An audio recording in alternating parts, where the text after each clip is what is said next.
आणि आता एसटी भाडेवाढ बद्दलची एक महत्त्वाची अपडेट समोर येते। एसटी भाडेवाढीचा निर्णय परिवहन मंत्री प्रताप सरनाईकांना अंधारात ठेवून घेतला गेल्याचं समोर आलंय। मुख्यमंत्री उपमुख्यमंत्र्यांनी एसटी भाडेवाढीचा निर्णय घेतल्याचं प्रताप सरनाईक यांनी म्हटलंय।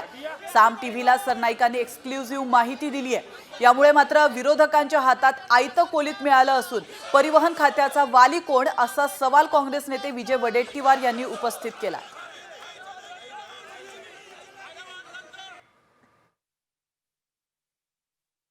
तो मुख्यमंत्री आणि आमच्या दोन्ही उपमुख्यमंत्र्यांचा आहे, त्यामुळे ते जे निर्णय घेतील ते बंधनकारक आहे। कारण 1988च्या नियमानुसार 68(2) मध्ये तरतूद आहे की परिवहन समितीच्या प्राधिकरणाची एक बैठक होते आणि त्या बैठकीमध्ये परिवहन खात्याचे प्रधान सचिव त्यांच्या अध्यक्षतेखाली असलेल्या समितीमध्ये हे असे काही निर्णय घेत असतात आणि ते निर्णय सरकारवर सुद्धा बंधनकारक असतात।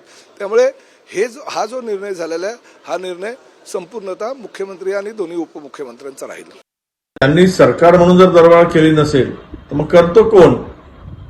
कारण तिथे महामंडळ अध्यक्ष नाही किंवा अध्यक्ष असेल तर सरकारच्या परमिशन शिवाय ते करता येत नाही। म्हणून मला स्पष्ट आमची भूमिका आहे की आता ती मंत्र्यांनी नाही म्हटलंय, उपमुख्यमंत्री नाही म्हणताय, त्यामुळे आता ही दरबार त्वरित मागे घेण्याचा आदेश काढावा। नेमका या खात्याचं वाली कोण आणि खातं कोण चालवतं? उपमुख्यमंत्र्यांना माहित नाही, मंत्र्यांना भाडेवाढ माहित नाही, मग भाडेवाढ केली कोणी?